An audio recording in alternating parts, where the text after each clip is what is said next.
नमस्कार. Marathi sci-fi stories हबमध्ये आपल्या सगळ्यांचं मनपूर्वक स्वागत. आज आपण विज्ञान कथा वाचणार आहोत डॉक्टर बाळ फुंडके यांची मुले कुठार आणि अभिवाचक स्मिता पोतनीस. बघूया आपण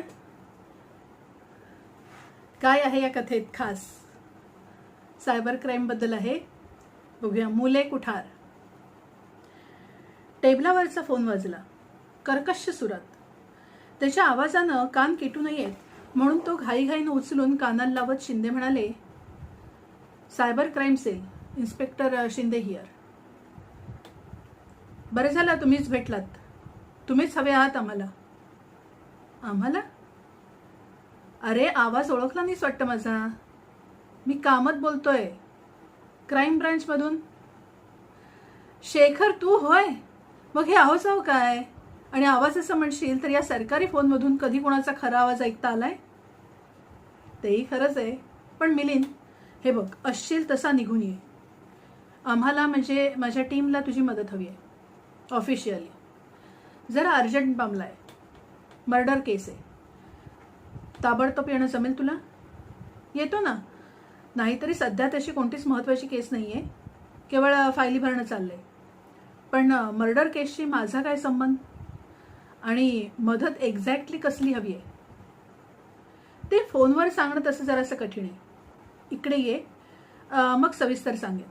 नाही म्हणजे सांगावंच लागेल, नाहीतर तू तरी हा गुंता कसं सोडवशील? शिंदेनं कळलं काहीच नाही, पण त्यापायी त्या रहस्याचं गूढ मात्र नक्की वाढलं. त्यानंच उत्तेजित होते लगेचच निघाले. आपण कुठं जातोय हे जुन्नरकरला सांगून ते आपल्या गाडीतून निघाले. ये वाटच बघत होतो. शिंदे क्राईम ब्रांचमध्ये पोहोचताच त्याचं स्वागत करत इन्स्पेक्टर कामत म्हणाले. आणि मग आपल्या सहकाऱ्यांना त्यांनी शिंदेची ओळख करून दिली. हे inspector Shinde, cyber crime cell. आम्ही बॅचमेट्स आहोत.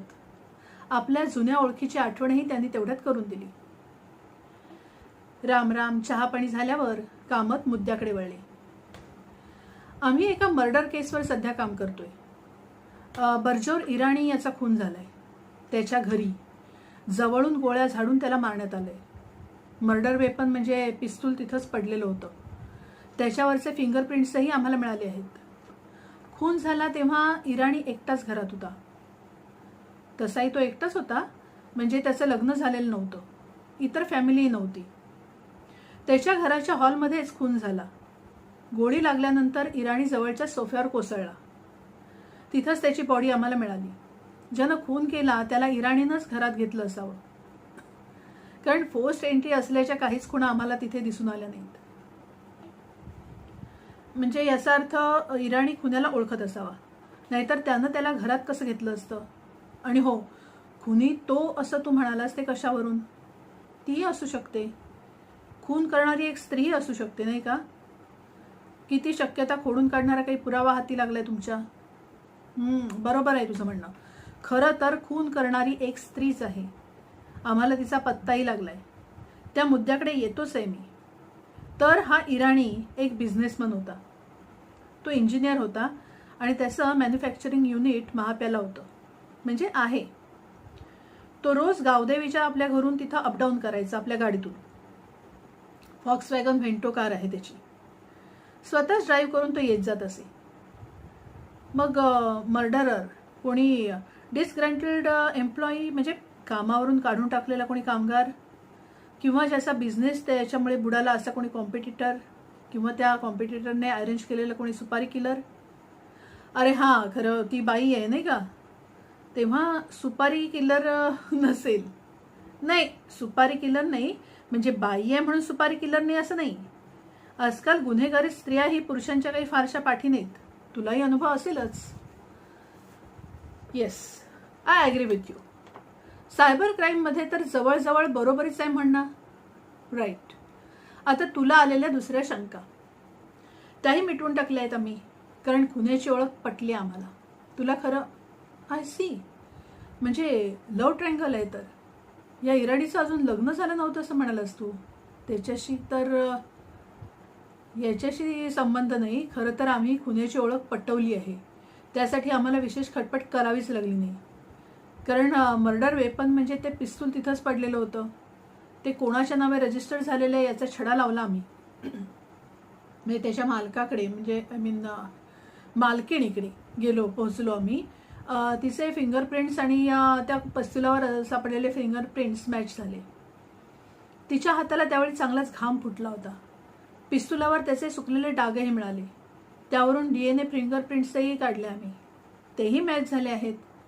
त्याही पुढे सांगायचं तर त्या बाईने आपण खून केल्याचं कबूलही केलंय, पण तिनेच त्याला एक्झिक्यूट केलंय आणि जे काम खरं तर पोलिसांनी करायला हवं ते तिने केलंय असा तिचा दावा आहे.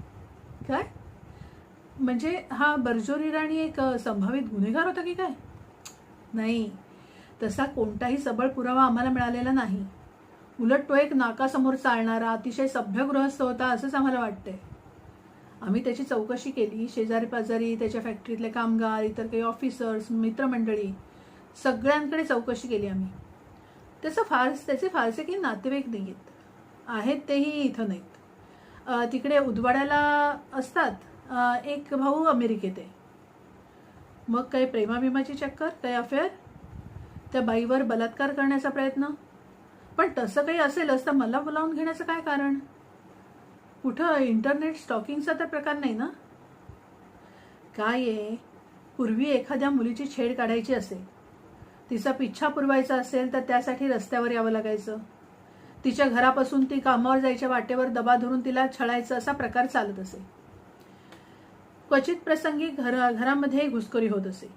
फार फार तर टेलिफोनवरून तिला त्रास दिला जायचा. पण आता इंटरनेटवरून सतत मेसेज पाठवून हैराण करता येतं. ते मेसेजही साधे सरळ नसतात, अश्लीलही असू शकतात. नुसतेच शाब्दिक नसतात. फोटो असतात, व्हिडिओ असतात. त्यात आता फोटोंचं आणि व्हिडिओचं एडिटिंग करून देणारे अनेक प्रोग्रॅम उपलब्ध आहेत. कोणालाही ते ॲप्स अगदी सहज मिळू शकतात. त्यामुळे खऱ्या खोट्या फोटोवर आपल्याला हवे तसे संस्कार करून त्याला हवं ते वेडवाकडं स्वरूप देता येतं. कुणाची बदनामी त्यामुळे होऊ शकते. अशी बदनामी करण्याची धमकी इंटरनेटवरून देता येते. त्यात आणखी त्या सोशल मीडियाची भर पडलेली आहे. Facebook, LinkedIn, WhatsApp, WeChat. दररोज एका नव्या मीडियाची भर पडते. शेकडो नवनवीन ग्रुप्स दर तासाला तयार होत आहेत, विचारू नका. शिंदे बोलायचे थांबले कारण त्यांनी सोशल मीडियाचं नाव काढल्याबरोबर कामतांनी चमकून आपल्या सहकाऱ्यांकडे अर्थपूर्ण नजरेनं पाहिल्याचं त्यांना दिसलं. कामतांनी चमकून आपल्या सहकाऱ्यांकडे जरी बघितलं तरी त्यांचे असोसिएट्स सुद्धा तशाच नजरेने त्यांच्याकडे पाहत होते. एकानं तर आपली मानही हलवली आणि मग सगळेच एकसाथ शिंदेकडे पाहत राहिले. असे काय पाहताय माझ्याकडे? तुला का बोलावून घेतलं हे तुझ्या आता लक्षात आलं असेलच. तू म्हणतोस तसा या सोशल मीडियाचा वापर झाला असावा अशी शंका येते मला. पण तुला वाटतं तसा म्हणजे काय म्हणालास ते इंटरनेट स्टॉकिंग, तसा काही प्रकार नाही. म्हणजे बर्जोर इराणीनं त्या बाईलाच कशाला, कोणालाही तसं छळलेलं नाहीये. त्याच्याकडे चांगला महागडा मोबाईल फोन होता, पण त्याचा वापर तो आपल्या कामासाठीच करत होता. आणि त्याचे जे काही फ्रेंड्स, रिलेटिव्स आहेत त्यांच्याशी बोलण्यासाठी मोबाईल बँकिंगचा वापर तो पुष्कळ करत होता त्याच्यावरनं. आणि मार्केटिंगसाठी तो त्याच्या फोनचा वापर करत होता. त्याचा फोन, लॅपटॉप आम्ही जप्त केला. त्यांचा अगदी कसून तपास केला. त्यांच्या गैरवापराचं कोणतंही चिन्ह आम्हाला सापडलं नाही. तरी तू आता म्हणालास तसं सोशल मीडियाचा या गुन्ह्याशी काहीतरी संबंध आहे असं आम्हाला वाटतंय. आणि खरं तर त्याचा वापर झालाय. त्या खून करणाऱ्या स्त्रीनं तसं कबूलही केलंय. तरी तुमचा नेमका प्रॉब्लेम काय हे मला अजूनही समजत नाहीये. ज्याचा खून झालाय त्याचा पोस्टमार्टम रिपोर्टही तुम्ही मिळवला असणार. त्यावरून गोळीनंच त्याला मृत्यू आला हे सिद्ध झालेलं असणार. ती गोळी कोणी झाडली, कोणत्या पिस्तुलातून झाडली, ते पिस्तूल कोणाचं होतं, सगळं तुम्हाला कळलंय. तसे वॉटरटाईट एव्हिडन्स तुम्ही मिळवले आहेत. खून करणाऱ्या स्त्रीनं कबुलीचा जबाबही दिलाय. तिला तुम्ही अटकही केली असणार. मग माझं काम काय आहे आता? कामत आणि इतर कोणीही क्षणभर काहीच बोललं नाही. शिंदे गोंधळल्यासारखे झाले. आपला प्रश्न या मंडळींनी ऐकलाच नाही की काय अशी शंका येऊन ते परत तो प्रश्न विचारणार. तोच कामत म्हणाले, त्याचं काय आहे, जिनं आपल्या पिस्तुलातून त्या बर्जर इराणीवर गोळी झाडली आणि तो ठार झाला, तिला जरी आम्ही पकडलं असलं तरी तिच्यावर आरोपपत्र ठेवायचं की नाही या बाबतीत जरा आम्ही साशंक आहोत. त्या संबंधात मला म्हणजे आम्हाला तुझं ओपिनियन हवंय, तुझा सल्ला हवाय. माझा सल्ला? पण मी काही फोरेन्सिक बाब असेल तर मी काय सांगणार त्याबद्दल? जर ती बाई कबुली जबाब देत असेल तर काय प्रॉब्लेम आहे हेच मला समजत नाहीये. एक तर ती बाई तशी नॉर्मल नाहीये, म्हणजे अगदीच ती आता काय म्हणायचं तर ती भ्रमिष्ठ आहे. We think that she is not in full position of her faculties. ज्या व्यक्तीची मानसिक स्थिती व्यवस्थित नाही अशा कोणी एखादा गुन्हा केला तर त्याच्यावर आरोपपत्र ठेवण्यापूर्वी आपण बराच विचार करतो ना. अशा व्यक्तीला कोर्टही त्या गुन्ह्यासाठी पूर्णपणे जबाबदार धरत नाही. निर्दोष नाही पण त्याची सुटका करतच ना. इथंही तसंच घडेल असं वाटतंय. म्हणजे आता तिचा वकील जर हुशार असेल तर मेंटल इन्स्टॅबिलिटीचा मुद्दा काढून तिची सुटका करून घेईल. अर्थात तसं होईल म्हणून तिला आम्ही सोडून द्यावं असं नाही म्हणते मी. दुसराही एक मुद्दा आहे, तिनं या इराणीचा खून करण्याचं नेमकं कारण काय असावं हा प्रश्न आम्हाला सतावत होताच. हां, you are right. Opportunity and motive दोन्हीचाही आपण विचार करतो, म्हणजे करावा लागतो. त्या बाईनं इराणीचा खून करण्यासाठी काही तसं भक्कम कारण असलंच पाहिजे. तेच आम्ही तिला विचारलं, कारण यापूर्वी ही बाई इराणीला ओळखतही नव्हती. अजूनही ज्याला आपण गोळ्या घातल्या तो कोण होता, काय करत होता हे तिला माहीत नाही. खरोखरच माहीत नाही. ती तसं नाटक करते असं आम्हाला वाटत नाही. इराणीचा व्यवसाय, त्याचं मित्रमंडळ, त्याचा सामाजिक गोतावळा, त्याचे छंद आणि त्या बाईचा व्यवसाय, राहण्याची जागा, सामाजिक वर्तुळ या कशातही काही समान धागा नाही. त्यांच्या आयुष्याचे प्रवाह एकमेकांमध्ये कधी गुंतलेलेच नाहीत. आणि तरीही ती बाई दिवसा ढवळ्या इराणीच्या घरात शिरून त्याच्यावर पिस्तूल चालवते. ती जर त्याला ओळखतही नव्हती तर त्याला ठार मारण्याचं काय कारण? ती काही कोणी सुपारी किलर नाही आणि तिला त्याचा पत्ता तरी कसा मिळाला मग? एक्झॅक्टली हेच प्रश्न आम्हालाही सतावत होते, म्हणजे अजूनही सतावत आहेत. म्हणूनच तर तुला बोलावलं. कारण जेव्हा तिनं हा खून केला, का केला असं आम्ही तिला विचारलं तेव्हा ती काय म्हणाली की तिला तसा आदेश मिळाला. आदेश? कोणाकडून?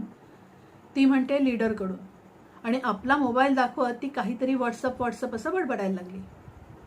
हा मोबाईलचा काय प्रकार आहे हे काही आम्हाला समजेना, म्हणून तुला बोलावलं. हा बघ तिचा मोबाईल. शिंदेनी तो घेतला. आयफोन होता तो. आणि बाई चांगली सधन असावी. आयफोन वापरते म्हणजे फक्त फोन वापरण्यासाठीच त्याचा वापर ती करत नाही हे उघड होतं. बँकेचे व्यवहार तर ती करत असावीच, पण इंटरनॅशनल कॉल्स, इंटरनेटचा वापर करण्यासाठी झालंच तर सोशल मीडियाचा वापरही ती करत असणार.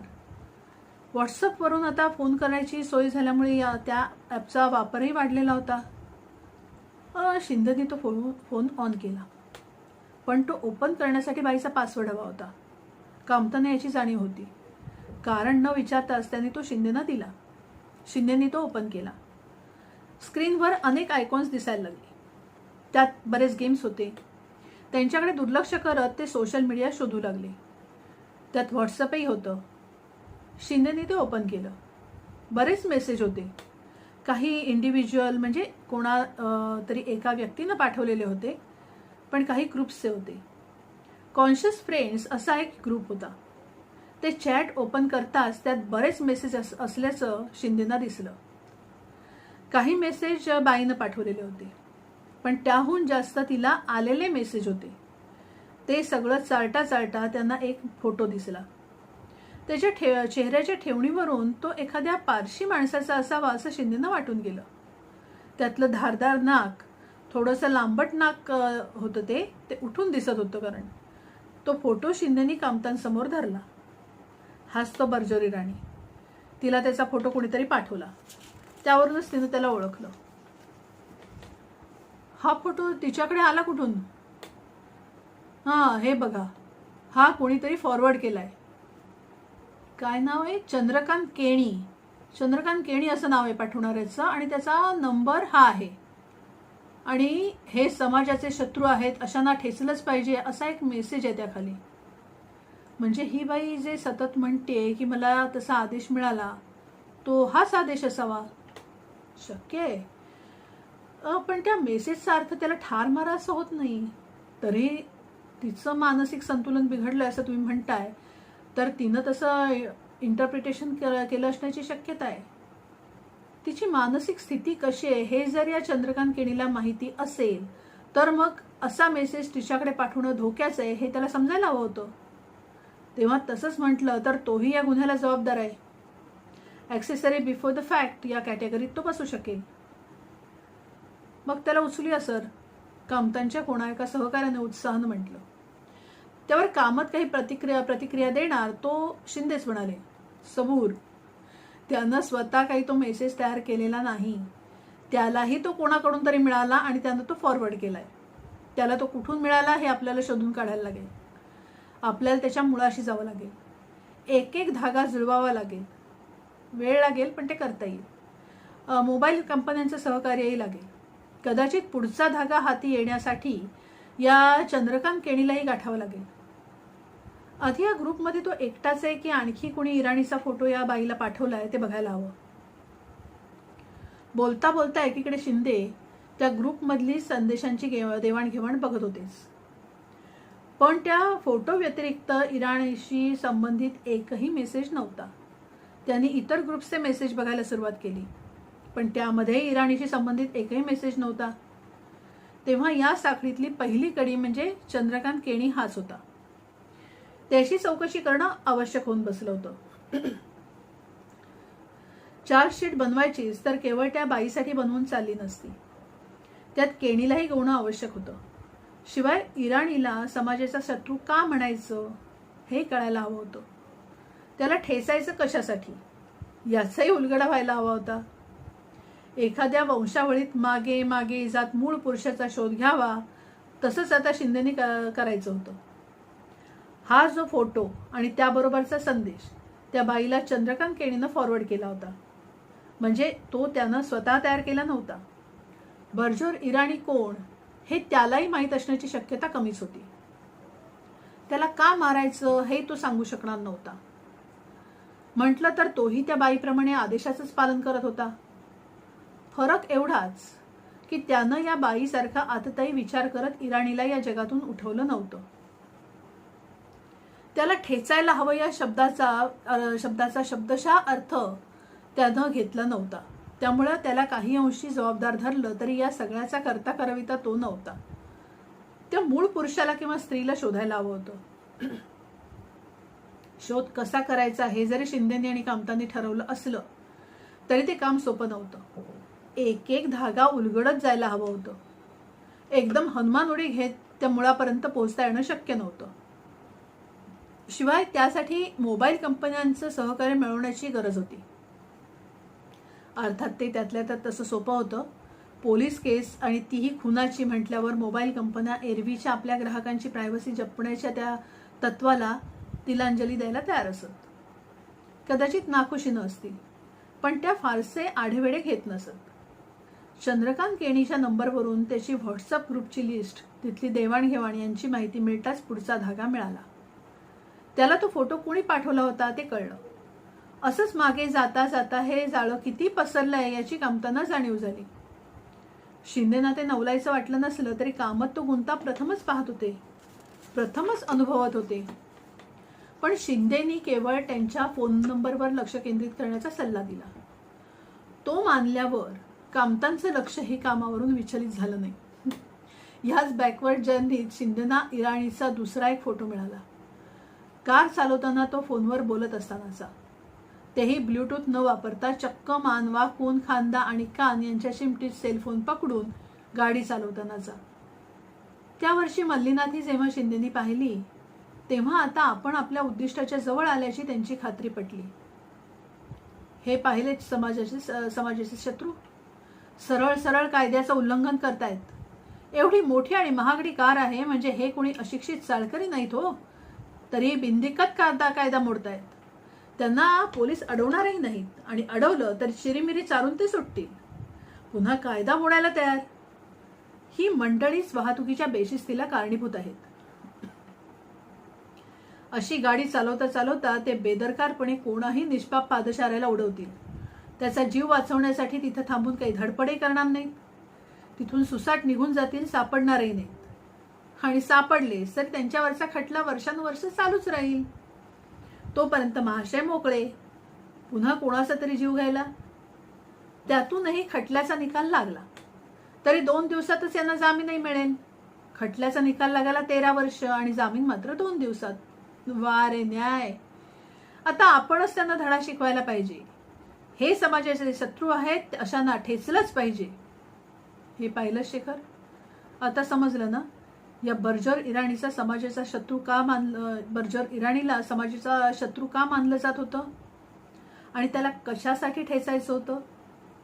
आता हा संदेश पहिल्यांदा कोणत्या ग्रुपमध्ये पाठवला गेला आणि त्या ग्रुपचा ॲडमिन कोण हे शोधून काढलं पाहिजे.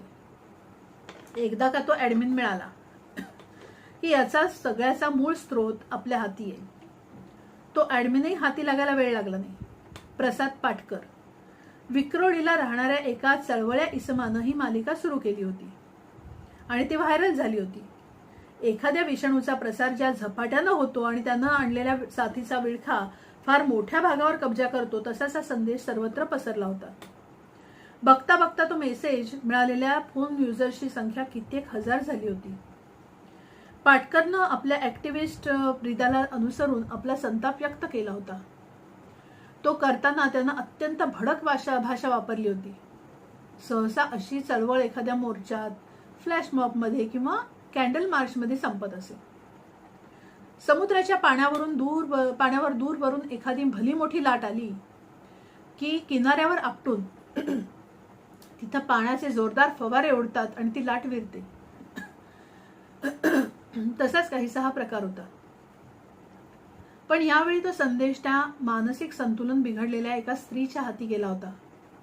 तिनं इतरांप्रमाणे तो नुसताच वाचून बाजूला ठेवला नव्हता किंवा इतरांप्रमाणेच तो दुसऱ्या कुणाला तरी फॉरवर्ड करून आपलं कर्तव्य पार पाडल्याचं सात्विक समाधानही मिळवलं नव्हतं. तिनं त्यावर काही कृती करायचं ठरवलं. त्या संदेशात सांगितल्याप्रमाणे तिनं बर्जर इराणीला ठेचलं होतं. आपला शोध आता संपलाय शेखर, शिंदे म्हणाले. या संदेशांची साखळी इथं या प्रसाद पाटकर पाशी येऊन थांबते. इथूनच या साखळीची सुरुवात झाली आहे निर्विवाद. या सोशल मीडियाचा जसा फायदा आहे तसेच तोटे आहेतच. ते तारतम्यानंच वापरायला हवं याचं भान आता सुटत चाललंय. आज त्याचीच परिणती या खुनात झाली आहे. प्रत्यक्ष गोळी जरी त्या बाईनं चालवली असली तरी त्या पिस्तुलाचा चाप ओढण्यात केवळ तिचा एकटीचाच हात नव्हता. तिच्यापासून या प्रसाद पाटकर पर्यंत गुंतलेल्या प्रत्येकाचा हात होता त्यामध्ये. त्यातही प्रसाद पाटकरचा हात जास्त, कारण बर्जर इराणीचा पत्ताही त्यानं व्हॉट्सअपद्वारे इतरांपर्यंत पोहोचवलाय. हो खरंय. नाहीतरी त्या बाईला इराणीचं घर कसं मिळालं, तो तिथं राहतो कसा, आणि म्हणजे हे सगळं कसं समजलं, हा एक सवाल आम्हाला छळत होताच. म्हणजे बघा ना, त्यानं तो पत्ता दिला नसता तर त्या बाईला इराणी कुठं राहतो हे कळलंच नसतं. तिनं तिथं जाण्याचा प्रश्नच उद्भवला नसता. बरं, नुसता पत्ता देऊन तो स्वस्थ बसला नाही तर इराणीला ठेचलंच पाहिजे हेही त्यांना आवर्जून सांगितलं.